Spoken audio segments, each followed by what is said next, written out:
Happy welcome to PVN's Global Class once again for NIOS Plus 2. NIOS Plus 2 പഠിക്കുന്ന വിദ്യാർത്ഥികളെ നിങ്ങൾക്ക് നമ്മുടെ revision ക്ലാസ്സിലേക്ക് ഒരിക്കൽ കൂടി സ്വാഗതം പറഞ്ഞുകൊണ്ട് നമ്മുടെ ക്ലാസ്സിലേക്ക് പ്രവേശിക്കുന്നു. നമ്മൾ ഇപ്പോൾ 2025 സെപ്റ്റംബർ ബാച്ചിൻ്റെ പരീക്ഷ ഈ മാസം 29-ാം തീയതി മുതൽ ആരംഭിക്കുകയാണെന്നുള്ള വിവരം നിങ്ങൾ എല്ലാവരും അറിഞ്ഞിരിക്കുമെന്ന് വിചാരിക്കുന്നു. അപ്പോൾ നമ്മൾ ഏറ്റവും കൂടുതൽ ശ്രദ്ധിക്കേണ്ട സമയമാണ് ഇനിയുള്ള കുറച്ച് ദിവസങ്ങളിൽ. നമുക്ക് ആ കുറച്ച് ദിവസങ്ങളിൽ വളരെ വേഗത്തിൽ എങ്ങനെയാണ് നമ്മൾ പഠിച്ചു വെച്ച പാഠങ്ങൾ ഒന്നുകൂടി പൊടി തട്ടിയെടുക്കുക, അതുവഴി മാക്സിമം മാർക്കുകൾ നമുക്ക് എങ്ങനെ സ്കോർ ചെയ്യാൻ പറ്റും എന്നുകൂടി ചിന്തിക്കേണ്ട ഒരു സമയമാണ് ഇപ്പോൾ എന്നുള്ളത്. അപ്പോൾ ഇവിടെ നമ്മൾ ഇന്ന് റിവിഷന് വിധേയമാക്കുന്ന പാഠം എന്ന് പറയുന്നത് നമുക്ക് 8ാമത്തെ പാഠമാണ്. ഇതിൻ്റെ ഡീറ്റെയിൽ ആയ ക്ലാസ് രൂപത്തിലുള്ള ശരിക്ക് ഒരു ക്ലാസ് റൂം രീതിയിലുള്ളതായ വീഡിയോ ഇതിനു മുമ്പേ നമ്മൾ അപ്ലോഡ് ചെയ്തിട്ടുണ്ട്. അത് PVN ഗ്ലോബലിൻ്റെ വീഡിയോസ് എടുത്തു കഴിഞ്ഞാൽ അതിലെ പ്ലേലിസ്റ്റ് നിന്ന് നിങ്ങൾക്ക് വേണമെങ്കിൽ, അല്ലെങ്കിൽ കേസ് ഓഫ് സസ്പീഷ്യസ് എന്ന് പറഞ്ഞ പാഠം ഇതിന് മുമ്പേ അപ്ലോഡ് ചെയ്യുന്നുണ്ട്. അതിനകത്ത് ഡീറ്റെയിൽ ആയിട്ട് ക്ലാസ്സുകളുണ്ട്. അതിന് പുറമെ ഇപ്പം ഇന്ന് ഇവിടെ എടുക്കുന്നത് ഒരു സംക്ഷിപ്ത റിവിഷൻ ക്ലാസ് മാത്രമാണ്. അപ്പോൾ അതുകൊണ്ട് പദാനുപദ തർജ്ജമയൊന്നും ചെയ്യുന്നില്ല, ഓരോ വേർഡ് ബൈ പേരൊന്നും പറയുന്നില്ല. ഇതിൽ ഇതിവൃത്തം അതിൻ്റെ കണ്ടന്റ് മാത്രമാണ് ഈ സ്റ്റോറിയുടെ പറഞ്ഞു പോകുന്നത്. നിങ്ങൾക്കറിയാം, ഈ കഥയിലെ ഇതൊരു സ്റ്റോറിയാണ്. ഈ കഥയിലെ പ്രധാന ഒരു കഥാപാത്രം എന്ന് പറയുന്നത് ഡോക്ടർ ബെൻസൺ എന്ന് പറഞ്ഞൊരു ഗ്രാമീണ ഡോക്ടറാണ്. ആരാണ്? ഒരു വില്ലേജ് ഡോക്ടറാണ്. കാരണം ഇംഗ്ലണ്ടിലും മറ്റും വില്ലേജ് ഡോക്ടറുണ്ട്, ടൗൺ ഡോക്ടറും ഉണ്ട്. അപ്പോൾ വില്ലേജ് ഡോക്ടറുടെ ഡ്യൂട്ടിയാണ് ഇടവകയിലെ എല്ലാ ഗ്രാമങ്ങളിലും വീടാന്തരങ്ങളിലുള്ള പ്രശ്നങ്ങളെ, മെഡിക്കൽ സംബന്ധമായ കാര്യങ്ങളെ ഡീൽ ചെയ്യുക. ഇത് വളരെ പണ്ട് ഇംഗ്ലണ്ടിലൊക്കെ, നമ്മുടെ നാട്ടിലൊക്കെ ഇപ്പോൾ വന്നിട്ടുള്ളൂ ഇത്. പക്ഷെ വർഷങ്ങൾക്കപ്പുറം ഇംഗ്ലണ്ടിലും മറ്റും ഇതൊക്കെ പ്രാവർത്തികമായിട്ടുണ്ട്.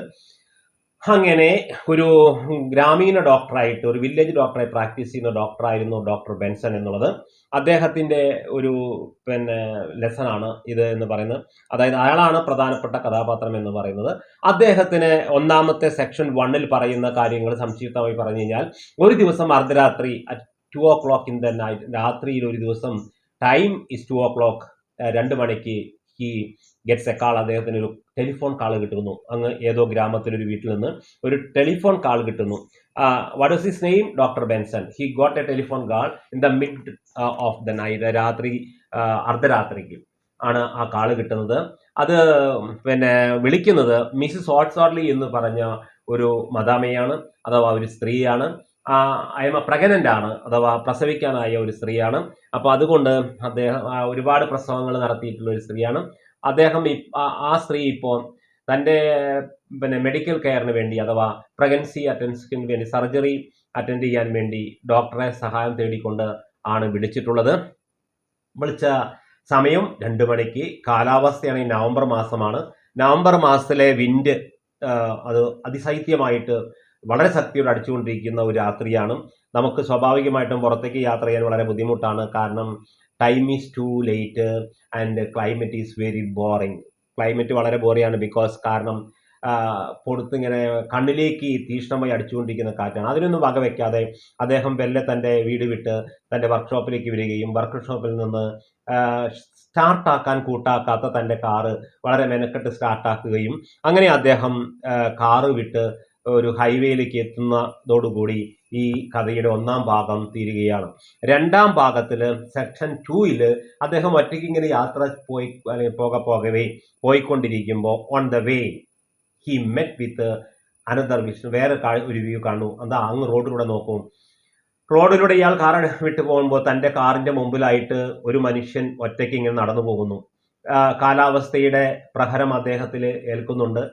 ശക്തിയിൽ അടിക്കുന്ന കാറ്റിനെ വകവെക്കാതെ, അല്ലെങ്കിൽ കാറ്റിനോട് മല്ലിട്ടുകൊണ്ട് അദ്ദേഹം റോഡിലൂടെ ഇങ്ങനെ നടന്നു പോകുന്ന ഒരു ഏകാംഗ മനുഷ്യനെ ഒറ്റയ്ക്ക് യാത്ര ചെയ്യുന്ന ഒരു മനുഷ്യനെ കാണുന്നു.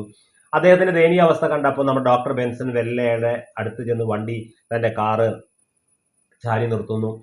പിന്നെ ഒരു കാര്യം, ഡോക്ടർ ബെൻസൺ തൻ്റെ കാർ സ്റ്റാർട്ടാക്കിയപ്പോൾ ഇംഗ്ലീഷുകാരുടെ സ്വാഭാവിക സംസ്കാരമായിരിക്കുന്ന ഒരു സിഗരറ്റ് കത്തിച്ച് വലിച്ച് ബാക്കി വരുന്ന സിഗരറ്റ് തൻ്റെ ഔട്ടർ പോക്കറ്റിൽ വെച്ചിരുന്നു. അത് ഈ കഥയുടെ ഒരു പ്രധാനപ്പെട്ട കാര്യമാണ്. ഒരു സിഗരറ്റ് കത്തിച്ച് വലിച്ചിട്ടാണ് അദ്ദേഹം യാത്ര ആരംഭിക്കുന്നത്. അങ്ങനെ പോകവേ അങ്ങനെ മുമ്പോട്ട് ഗമിക്കുമ്പോൾ വഴിമധ്യേ കണ്ടുമുട്ടിയ ഇദ്ദേഹത്തിൻ്റെ അടുത്ത് കാർ കൊണ്ട് നിർത്തുകയും he allowed that man to enter his son. തൻ്റെ കാറിലേക്ക് കയറി വരാൻ വേണ്ടി ഹി ഇൻവൈറ്റഡ് ദാറ്റ് മാൻ. ഒരു സ്ട്രേഞ്ചർ ആണെങ്കിലും, തനിക്ക് മുമ്പേ പരിചയമില്ലാത്തവരാണെങ്കിലും അദ്ദേഹത്തെ വഴിമധ്യേ വെച്ച് തൻ്റെ കാറിലേക്ക് അദ്ദേഹം വലിച്ചു കയറ്റുന്നു. അങ്ങനെ കാറിൽ കയറിയ ഉടനെ അദ്ദേഹം ഡോക്ടർ ബെൻസൺ ചോദിക്കുന്നു, വാട്ട് ഈസ് യുവർ നെയിം, നിന്റെ പേരെന്താന്ന് ചോദിക്കുന്നു. ഉടനെ അദ്ദേഹം പറയുന്നു, മൈ നെയിം ഈസ് ഇവാൻ, എൻ്റെ പേര് ഇവാൻ ആണെന്ന്. അദ്ദേഹം നീ എവിടേക്കാ പോകുന്നതെന്ന് ചോദിക്കുന്നുണ്ട്. അപ്പോൾ പറയുന്നു, ഞാൻ ഡെട്രോയിറ്റ് എന്ന് പറഞ്ഞ ഒരു തിരക്ക് പിടിച്ച വ്യാവസായിക നഗരത്തിലേക്ക് പോവുകയാണ്, സീക്കിംഗ് എ ജോബ്, ഒരു ജോലി തേടി പോവുകയാണ് എന്നും. അങ്ങനെ അവർ തമ്മിൽ സംഭാഷണം നടത്തുന്നു. ഞാൻ പട്ടാളത്തിലായിരുന്നു എന്നും ഞാൻ ആംബുലൻസ് ഓടിക്കുന്ന ഡ്രൈവറായിരുന്നു എന്നും യുദ്ധം നടക്കുമ്പോൾ ഫ്രണ്ട് നിരയിൽ ജോലി ചെയ്തിരുന്ന ഒരാളാണ് എന്നും ഒക്കെ അദ്ദേഹം ഡോക്ടർ ബെൻസനോട് പറയുന്നു. വലിയ അഭിമാനം തോന്നുന്നു. അദ്ദേഹം കാറിൽ കയറിയ ഉടനെ തന്നെ അദ്ദേഹത്തോട് ചോദിക്കുന്നു, would you give me a cigarette, ഒരു സിഗരറ്റ് വലിക്കാൻ തരുമോ എന്ന് ചോദിക്കുന്നു. ഉടനെ അദ്ദേഹം ഒരു സിഗരറ്റ് പാക്കറ്റ് എടുത്തു കൊടുത്തു. പക്ഷെ അതിൽ നിന്ന് അദ്ദേഹത്തിന് അനുവാദമില്ലാതെ തന്നെ, without the permission of doctor ബെൻസന്റെ അനുവാദമില്ലാതെ തന്നെ അദ്ദേഹം രണ്ടാമതൊരു സിഗരറ്റ് കൂടി പിന്നെ വലിക്കാൻ വേണ്ടി എടുക്കുന്നു. ദെൻ അവിടെയാണ് പിന്നെ ഈ കഥയുടെ ഏറ്റവും ക്ലൈമാക്സ് എന്ന് പറയുന്നത്. ആ cigarette packet put it back, തിരിച്ച് വെക്കുന്നതിന് വേണ്ടി ഡോക്ടർ ബെൻസന്റെ അനുവാദമില്ലാതെ ഡോക്ടർ ബെൻസന്റെ പോക്കറ്റിൽ അദ്ദേഹം കൈയിടുകയും ആ സിഗരറ്റ് പാക്കറ്റ് അവിടെ വെക്കുകയും ചെയ്യുന്നു. അങ്ങനെ വെക്കുകയും ചെയ്ത് അവർ വണ്ടി വിട്ട് അങ്ങനെ പോകുന്നതാണ് ഈ സെക്കൻഡ് പാർട്ടിലേക്ക് നമുക്ക് വരുന്നത്. അങ്ങനെ ഡോക്ടർ ആ സിഗരറ്റ് പാക്കറ്റ് അദ്ദേഹം വെക്കുന്ന സമയത്ത് ഇദ്ദേഹം കുമ്പിട്ട് നിൽക്കുമ്പോഴാണ് ഡോക്ടർ ബെൻസൺ അദ്ദേഹത്തിന്റെ മുഖം ഒന്ന് വീക്ഷിക്കുന്നത്. കാരണം അദ്ദേഹത്തിന്റെ മുഖം ഒരു വില്ലനിറ്റി, he had the figure of a villain, ഒരു വില്ലന്റെ രൂപമാണ് അദ്ദേഹത്തിന്റെ. അതിന്റെ മുഖത്തൊരു സ്കാർ, ഒരു മുറിപ്പാട്, അടുത്തെന്നോ പറ്റിയൊരു മുറിപ്പാട് കാണുന്നു. പൂച്ചയെ പോലെ കാറ്റ് ലൈക്ക് ഫേസ്, പൂച്ചയെ പോലുള്ള ഒരു മുഖമാണ് അദ്ദേഹത്തിന്. ഒക്കെപ്പാട് അദ്ദേഹം കണ്ടാൽ ആകെ ഒരു വില്ലനിറ്റി നമുക്ക് കാണുന്നത് കൂടിയാണ്. ഏതായാലും അവർ രണ്ടുപേരും കൂടി അങ്ങനെ വഴിവിട്ട് അങ്ങനെ പോകുന്നു യാത്രയിൽ. അങ്ങനെ പോകവേ അടുത്ത നമ്മൾ മൂന്നാമത്തെ പാർട്ടിലേക്ക് പ്രവേശിക്കുകയാണ്. അങ്ങനെ doctor Benson mood his hand very slowly, very carefully. അതായത് അദ്ദേഹം അങ്ങനെ പോകുന്ന സമയത്ത് രണ്ടാമത്തെ ഭാഗത്ത് വീണ്ടും തന്റെ കഥയിലേക്ക് കുറച്ചും തിരിച്ചു വരികയാണ്. കാരണം എന്താ, താൻ മെയിൻ കഥയിൽ നിന്ന് പിടുത്തം വിട്ടുവല്ലോ. പെട്ടെന്ന് ഓർമ്മ വരികയാണ്, ഞാൻ മിസ്സിസ് ഹോൾസോർലിയുടെ വീട്ടിലേക്കല്ലേ പോകുന്നത്. അതെ, അപ്പോ യാത്രാ സമയം എത്രയായി? സമയം നോക്കാൻ വേണ്ടി പെട്ടെന്ന് അദ്ദേഹത്തിന്റെ വാച്ചിന് വേണ്ടി തപ്പി നോക്കുന്നു പോക്കറ്റിൽ. അപ്പൊ തന്റെ വാച്ച് പോക്കറ്റിലുണ്ടോ എന്ന് നോക്കുന്ന സമയത്ത് he could not find his watch in his pocket. അവന്റെ പോക്കറ്റിൽ അവന്റെ വാച്ച് കാണാനായിട്ട് ആകെ അത്ഭുതപ്പെടുന്നു.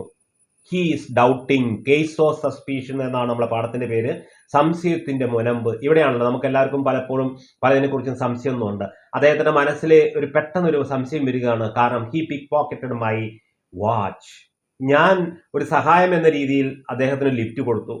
ആ ലിഫ്റ്റ് കൊടുത്തിട്ട് സിഗരറ്റ് വെക്കാൻ എന്ന രീതിയിൽ എൻ്റെ പോക്കറ്റിൽ എൻ്റെ അനുവാദമില്ലാതെ കൈയിട്ട് അദ്ദേഹം എൻ്റെ പോക്കറ്റിൽ ഇരിക്കുന്ന വാച്ച് അടിച്ചു മാറ്റിയോ എന്നൊരു സംശയം അദ്ദേഹത്തിലേക്ക് വരുന്നു. അപ്പൊ ഇവൻ തന്നെയായിരിക്കും തന്റെ വാച്ച് എടുത്തത്. കാരണം സമയം നോക്കാനായിക്കൊണ്ട് തന്റെ യാത്ര ആരംഭിച്ചു. ഹോൾസോർലിയുടെ വീട്ടിലേക്ക് എത്താനായോ എന്നുള്ള സമയമൊക്കെ നോക്കാൻ വേണ്ടിയിട്ടാണ് ഹി റിമെമ്പേർഡ് ഹിസ് സ്റ്റോറി. തന്റെ കഥ ഓർമ്മിച്ചപ്പോൾ he could not find his watch in his pocket. അദ്ദേഹത്തിന്റെ വാച്ച് പോക്കറ്റ് കാണുന്നു. ഉടനെ തന്നെ ഒരു സായിപ്പിന്റെ ബുദ്ധി അദ്ദേഹത്തിന് ജനിക്കുന്നു. അദ്ദേഹം വണ്ടി ഏതുപോലെ നിർത്തിയോ അതേപോലെ ഏതുപോലെ വണ്ടി നിർത്തി കയറ്റിയോ അതേപോലെ വണ്ടി പെട്ടെന്ന് നിർത്തി നമ്മുടെ ഇവാൻസ് എന്ന് പറഞ്ഞ ആ അപരിചിതനെ കാറിൽ നിന്ന് ചവിട്ടി പുറത്താക്കുന്നു. He pushed outside. ആ കൊടും തണുപ്പത്ത് ഇവാനെ റോഡിലേക്ക് തള്ളിയിട്ടുകൊണ്ട് അദ്ദേഹം, കാരണം അദ്ദേഹത്തിന്റെ കയ്യിൽ റിവോൾവർ ഉണ്ടായിരുന്നു, സീറ്റിന്റെ അടിയിൽ ഒരു കൈത്തോക്കുണ്ടായിരുന്നു. ആ റിവോൾവർ എടുത്തിട്ട് അവന്റെ ചീക്കിലൂടെ ചൂണ്ടിക്കൊണ്ടാ പറഞ്ഞത്, you put back that watch in my pocket. നീ എടുത്ത വാച്ച് എന്റെ പോക്കറ്റ് തിരിച്ചു വെച്ചോ, otherwise I will put a bullet through your head. അല്ലെങ്കിൽ നിന്റെ തലയിലൂടെ ഞാൻ ഈ ബുള്ളറ്റ് ഓടിക്കുന്നതാണെന്ന് പറഞ്ഞു. അത് പേടിച്ചു പറിച്ച് അദ്ദേഹം വാച്ച് എടുത്തിട്ട് ഇദ്ദേഹത്തിന്റെ പോക്കറ്റിൽ തന്നെ വെക്കുന്നു. ആ സമയത്താണ് ഇവൻ ചവിട്ടി ഇവനെ പുറത്താക്കുന്നു. അവൻ വീണ്ടും കാർ ഓടിച്ച് അങ്ങനെ പോകുന്നു. അങ്ങനെ അദ്ദേഹം നമ്മുടെ പാർട്ട് 4 ഓഫ് ദി സ്റ്റോറി, കാരണം കേസ് ഓഫ് സസ്പീഷൻ എന്ന് പറയുന്ന കഥയുടെ അവസാന ഭാഗത്തിലേക്ക് നമ്മൾ പോവുകയാണ്. അതായത് 4ാം പാർട്ടിൽ. അങ്ങനെ അദ്ദേഹം പിന്നെ ഇവനെ ചവിട്ടി പുറത്താക്കിയതിന് ശേഷം, ഇവാൻസിനെ ചവിട്ടി പുറത്താക്കിയതിന് ശേഷം അദ്ദേഹം ഹോൾസോർലിയുടെ വീട്ടിലെത്തുന്നു. അതൊരു കുഗ്രാമത്തിലാണ്. അവിടേക്ക് എത്തിപ്പെടാൻ ഒരുപാട് ബുദ്ധിമുട്ടുകളൊക്കെ നമ്മുടെ കഥയിൽ പറയുന്നുണ്ട്. അവിടെ ഒരു വുഡൻ ബ്രിഡ്ജും ഉണ്ട്. ആ വുഡൻ ബ്രിഡ്ജ് ക്രോസ് ചെയ്തിട്ട് വേണം ഹോൾസോർലിയുടെ വീട്ടിലെത്താൻ. പക്ഷെ ഭാഗ്യവശാൽ ഹോൾസോർലിയുടെ മുമ്പത്തെ ഒരു ചെറുക്കനെ, ആൾറെഡി എ ഡസൻ ചിൽഡ്രൻ എന്ന് പറയുന്നുണ്ട്. ഈ സ്ത്രീക്ക് ആദ്യം തന്നെ 1 ഡസൻ കുട്ടികളുണ്ടായിരുന്നു. അത് ഇവന്റെ അച്ഛന്റെ കാലം തൊട്ട്, അവന്റെ അച്ഛനും ഒരു വില്ലേജ് ഡോക്ടറായിരുന്നു. ആ കാലം തൊട്ട് തന്നെ പ്രസവം എടുത്തിരുന്നത് ഈ കുടുംബ ഡോക്ടർമാരാണ്. അപ്പോൾ ഇപ്പൊ അച്ഛന്റെ കാലശേഷം മകനാണ് ഈ വീട്ടിലേക്ക് വില്ലേജ് ഡോക്ടറായിട്ട് വരുന്നതും പ്രസവം അറ്റൻഡ് ചെയ്യുന്നു. പക്ഷെ ഒരു കുഴപ്പം മാത്രമുണ്ട്. എന്താ, ഇവരുടെ വീട്ടിൽ ചെന്ന് മെഡിക്കൽ കെയർ കൊടുത്തു കഴിഞ്ഞാൽ മെഡിക്കൽ ബില്ല് ഉടനെ അവർ കൊടുക്കുകയില്ല. കുറെ മെഡിക്കൽ ബില്ല് പെൻഡിങ് ഉണ്ടാകും. അതായത് 12ാമത്തെ കുട്ടി അല്ലെങ്കിൽ 10ാമത്തെ കുട്ടിയെ പ്രസവിക്കുമ്പോൾ 8ാമത്തെ കുട്ടിയുടെ മെഡിക്കൽ ബില്ലിന്റെ പൈസയാവും ഒരു പക്ഷേ കൊടുക്കുക. അത് മാത്രമേ ഡ്രോബാക്ക് എന്ന് നമ്മുടെ ഡോക്ടർ ബെൻസൺ ചിന്തിക്കുന്നുണ്ട്. ഏതായാലും രാഗി പറഞ്ഞുകൊണ്ട് അദ്ദേഹം ഈ മിസ്സിസ് ഹോട്ട്സോറിയുടെ വീട്ടിൽ വളരെ സുഖമായി എത്തുകയും അവിടെ ചെന്നപ്പോഴേക്ക് കുറച്ച് കഴിഞ്ഞപ്പോൾ തന്നെ പ്രസവം നോർമലായിട്ട് ഡോക്ടർ ആവശ്യമൊന്നും വല്ലാതെ ഇല്ലാതെ തന്നെ ഒരു റിസ്ക് ഒന്നും കവർ ചെയ്യാതെ തന്നെ ആ സ്ത്രീ പ്രസവിക്കുകയും ചെയ്യുന്നു. അങ്ങനെ പ്രസവം എല്ലാം കഴിഞ്ഞ് തൻ്റെ മനസ്സൊക്കെ ശാന്തമായി ഇരിക്കുമ്പോൾ അദ്ദേഹം ഒരു സിഗരറ്റ് വലിക്കാൻ വീണ്ടും ചിന്തിക്കുന്നു. അങ്ങനെ സിഗരറ്റ് വലിച്ചിരിക്കുമ്പോൾ അദ്ദേഹം ഇങ്ങോട്ട് യാത്ര ആരംഭിക്കുമ്പോൾ ഉണ്ടായ ഒരു സംഭവത്തെക്കുറിച്ച് ഈ മിസ്സിസ് ഹോട്ട്സോർലിയുടെ ഭർത്താവായ മിസ്റ്റർ ഹോട്ട്സോർലിയോട് പറയുന്നു. ഞാൻ വരുന്ന വഴിക്ക് a man has try to pick pocket me, എൻ്റെ വാച്ച് അടിച്ചെടുക്കാൻ ശ്രമിച്ചു, ഞാൻ അവനെ ചവിട്ടി പുറത്തേക്ക് ഇട്ടു എന്നൊക്കെ പറയുന്നു. അപ്പോ മിസ്റ്റർ ഹോട്ട്സോർലി പറയുന്നു, ഏതായാലും നിങ്ങൾ ചെയ്തു നന്നായി. കാരണം നിങ്ങൾ അങ്ങനെ ചെയ്തില്ലായിരുന്നെങ്കിൽ നമ്മുടെ കുട്ടി പ്രസവിച്ചതിന്റെ കറക്റ്റ് ബർത്ത് ടൈം അറിയാൻ പറ്റുമായിരുന്നില്ല. അപ്പൊ അതുകൊണ്ട് ഡോക്ടർ, നമ്മുടെ മോനെ അല്ലെങ്കിൽ നമ്മുടെ കുട്ടി എപ്പോഴാണ് ജനിച്ചത്, വാട്ട് ഇസ് ടൈം, അത് ചോദിച്ചപ്പോൾ ഈ കുട്ടി ജനിച്ചതിന്റെ ടൈം കാൽക്കുലേറ്റ് ചെയ്യാൻ വേണ്ടി വീണ്ടും അദ്ദേഹത്തിന്റെ പോക്കറ്റിൽ കൈയിടുകയും വാച്ച് എടുത്തു നോക്കി ആ ലാമ്പിന്റെ അടുത്ത് മണ്ണെണ്ണ വെളിച്ചത്തിലുള്ള ആ ലാമ്പിന്റെ അടുത്ത് ഇങ്ങനെ അടുത്തേക്ക് പിടിച്ചപ്പോ ഒരു കാഴ്ച അദ്ദേഹം കാണുകയുണ്ടായി. എന്താ കണ്ടത്? ആ കാഴ്ച എന്ന് പറയുന്നത് ഒരു പഴയ പൊട്ടിപ്പൊളിഞ്ഞ ഏതാണ്ട് ഇതുപോലത്തെ ഒരു വാച്ചായിരുന്നു. യു സി, ഈ വാച്ചില് എന്തൊക്കെയോ ഒരു ഇൻസ്ക്രിപ്ഷൻ ഇതിൻ്റെ ഉള്ളിൽ വട്ടത്തിൽ എഴുതിയിട്ടുണ്ട്. കാരണം അതിന് ചില്ലുകളെല്ലാം സ്ക്രാച്ചിൽ പൊട്ടിയിട്ടുണ്ടായിരുന്നു. അപ്പോൾ ഡോക്ടർ ബെൻസൺ അന്തം വിടുകയാണ്. This watch is not my watch. ഈ വാച്ച്, അയ്യോ ഇത് എൻ്റെ വാച്ചല്ലല്ലോ,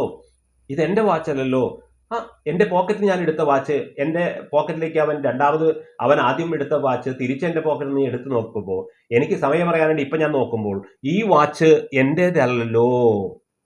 അപ്പോൾ ഈ വാച്ചിന്റെ അടിയിലൂടെ ഒരു ഇൻസ്ക്രിപ്ഷൻ, ആ വാച്ചിന്റെ സൈഡിലൂടെ ഒരു കൊത്തിവെച്ച അക്ഷരലിപികൾ അവൻ കാണുകയാണ്. എന്താണ് ആ കൊത്തിവെച്ച അക്ഷരലിപി എന്ന് പറഞ്ഞാൽ ഈ കഥയുടെ അവസാനത്തെ പേരയിൽ പറയുന്നുണ്ട്. എന്താണ്? ടു പ്രൈവറ്റ് ഇവാൻ ആംബുലൻസ് സെക്ഷനിലെ പ്രൈവറ്റ് ഇവാൻസ് എന്ന് പറഞ്ഞ വ്യക്തിക്ക് സമ്മാനിച്ചതാണ്.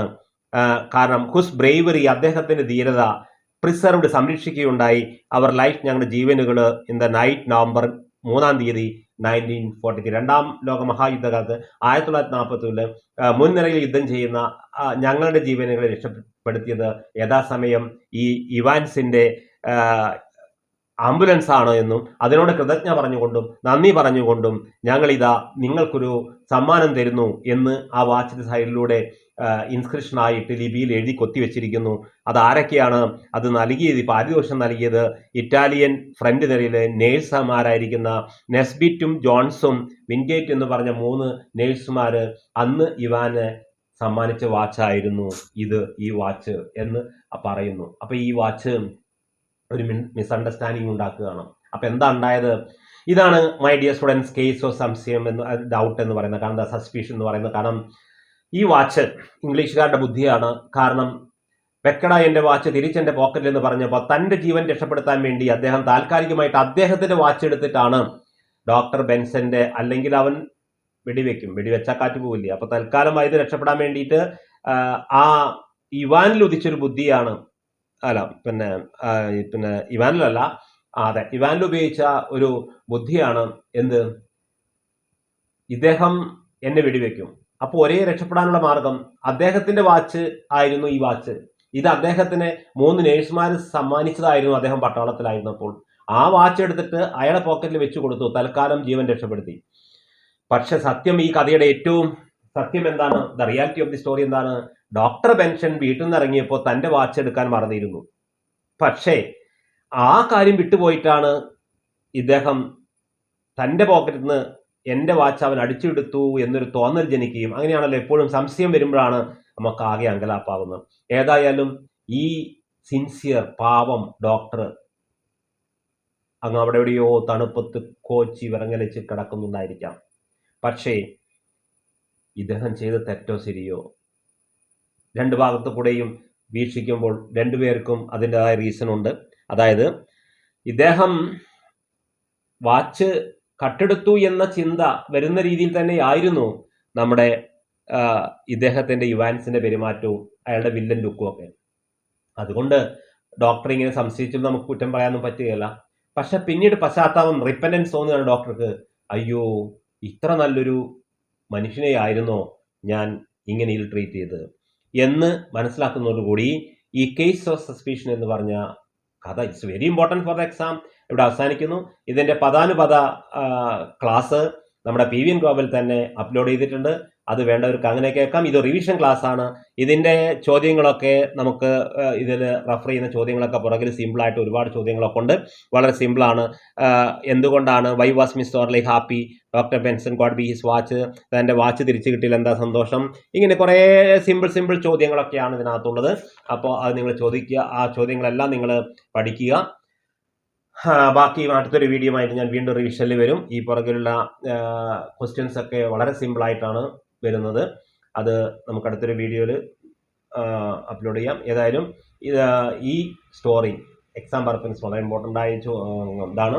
പിന്നെ PVN ഗ്ലോബൽ NISുമായി ബന്ധപ്പെട്ട ഒരുപാട് സേവനങ്ങൾ നൽകി വരുന്നുണ്ട്. നമ്മൾ ഗൂഗിൾ മീറ്റ് ക്ലാസ് കൊടുക്കാറുണ്ട്. അതേമാതിരി NISന് പുതിയതായി ചേരാൻ ആഗ്രഹിക്കുന്ന കുട്ടികൾക്ക് വളരെ വ്യക്തമായിട്ടുള്ള ക്ലാസ്സുകളോടുകൂടി നമ്മൾ ക്ലാസ് നടത്തി കൊടുക്കുന്നുണ്ട്. നിങ്ങളുടെ ഫ്രണ്ട്സുകളോ ആരെങ്കിലും NISന് +2 ചേരാൻ ഉദ്ദേശിക്കുന്നുണ്ടെങ്കിൽ യാതൊരു സംശയവും വേണ്ട. PVN ഗ്ലോബൽ വ്യക്തമായിട്ട് നിങ്ങൾക്ക് ക്ലാസ്സും കാര്യങ്ങളും നോട്ട്സും ഒക്കെ തരും. മാത്രമല്ല 100% എല്ലാ കുട്ടികളും നമ്മുടെ അല്ലെങ്കിൽ നമ്മുടെ PVN ഗ്ലോബലിലൂടെ രജിസ്റ്റർ ചെയ്ത് വരും. മറ്റ് അക്കാഡമിയല്ല, നമ്മുടെ ക്ലാസ് വേറെ അക്കാഡമിയിലും ക്ലാസ് എടുക്കുന്നൊക്കെ ഉണ്ട്. പക്ഷേ നിങ്ങൾക്ക് നേരിട്ട് വേണമെങ്കിൽ PVN ഗ്ലോബലിലൂടെ രജിസ്റ്റർ ചെയ്യാം. അതിന് നിങ്ങൾ ചെയ്യേണ്ടത് വാട്സപ്പ് ചെയ്താൽ മാത്രം മതി. നിങ്ങളുടെ ഫോൺ നമ്പർ നമ്മളതിലേക്ക് വാട്സപ്പ് ചെയ്യുക. എൻ്റെ ഫോൺ നമ്പർ നിങ്ങൾക്ക് അറിയാം, 9387801833 നിങ്ങൾക്ക് വാട്സപ്പ് ചെയ്താൽ അത്തരം സേവനം. പിന്നെ മാത്രമല്ല NISുമായി ബന്ധപ്പെട്ട എല്ലാ വിവരങ്ങളും അപ്ഡേറ്റ് നിങ്ങൾക്ക് തരും. ഇപ്പോൾ നമ്മുടെ പരീക്ഷ ഈ മാസം 29-ാം തീയതി സമാരംഭിക്കുകയാണ്. How to prepare for the exam, എങ്ങനെയാണ് പരീക്ഷയ്ക്ക് വേണ്ടി തയ്യാറെടുക്കേണ്ടതെന്നൊക്കെ ഞാൻ പരീക്ഷയോടനുബന്ധിച്ച് ഒരു വീഡിയോ അപ്ലോഡ് ചെയ്യും.